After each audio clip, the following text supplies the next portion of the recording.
Okay, so this haul is from Amazon. Can you see what I bought? I finally broke down and bought myself some Zig Clean Color Real Brush markers. And boy, is that a handful. And I bought the full set because I have full set syndrome.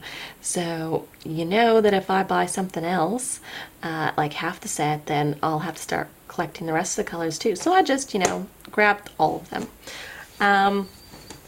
FYI, I would buy them off Amazon, regardless of where you are. Like Simon Says Stamp, they are super expensive to buy sets from them.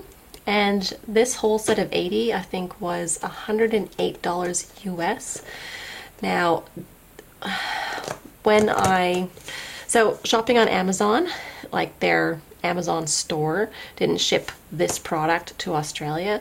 So I went into the other store section within Amazon and found one that was in like a Japan store, and they did ship to Australia, and it cost an extra $10 shipping, and it was $108. So for $118 US, I grabbed the full set of markers. I think Simon Says Stamp has a 60 set for $200 and some US, like real, like whoa sort of thing. So there's 80 markers, and it was 118, like say $120 US. So you're not paying a lot per marker. So it's not even $2 a marker, less than that. So yeah, so anyway, that's why I ended up getting all of them. You could have gotten the 48 or 60 set for even cheaper again from the same store, but it was like an extra $25 more than the 60 set to get, the pack of 80. So I'm like, well, I might as well grab them, because if you try to buy them individually, they're going to cost more than the dollar something anyway. So, plus when I actually looked at the packs, all of the really light pale colors that I wanted were in the, the ones that didn't come in the 60 pack. But it was funny, like my mindset was, I'll just get the 48 set. That's all I need. Get on there, they're quite cheap. Oh, maybe I'll get the 60 set. Oh, but the 80 set's only $25 more. Like, this is me processing why I should just get that. And, that's just funny. But the reason, like, these have been out in the crafting world for a couple of years now, and I've not grabbed any of them. Partially the cost of them, partially I've got a lot of other types of watercoloring mediums. Like, I've got my real Schmencke, artist quality pan set of watercolors, which are amazing, like they're my artist ones. And then I've got like a small selection of my favorite Daniel Smith, so I got like 12 Daniel Smith colors. I've got like variety of versions of the craft, like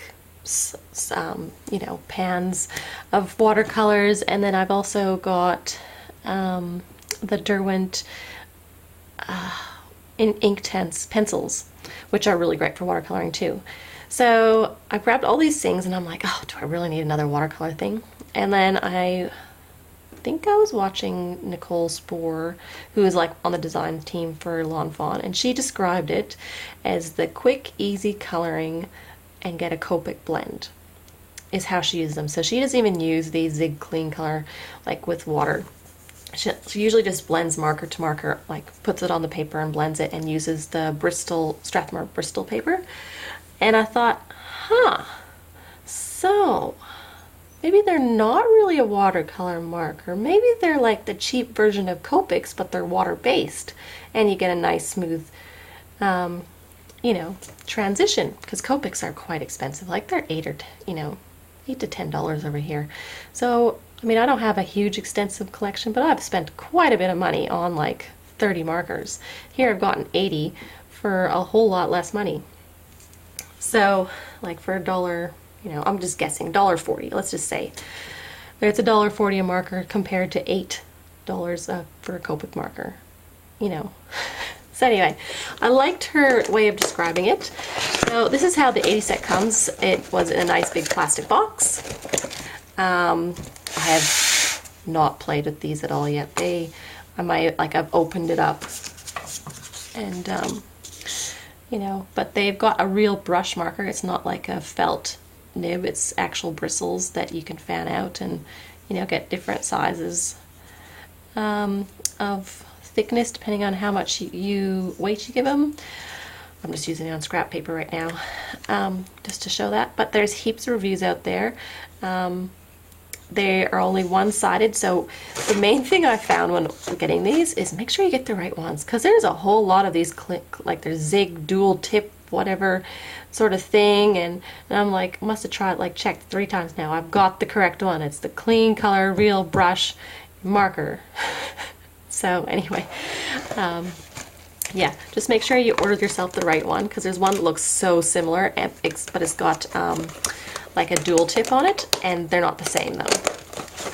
So they're not the same, and these are like the color range. So you've got here, like there's a whole bunch of neutrals, and there's browns and purples and pinks and skin colors, blue, like there's a rainbow basically. So yeah, I've got these to get like a Copic blend with a water-based marker, and it's a cheap marker.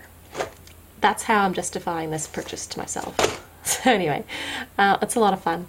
So that's my haul, and check out Amazon.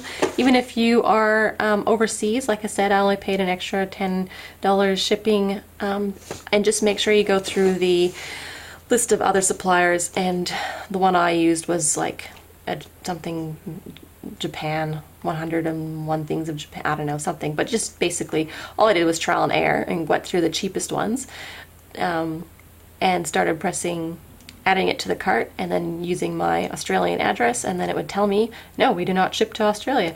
And then you're like, all right, well, I'll try the next one. And probably the 3rd or 4th one in the list, it worked. So that's all I did to get around the it doesn't ship to Australia thing. Just bought it from a different store, but it was still through Amazon, so yay. And that's that haul.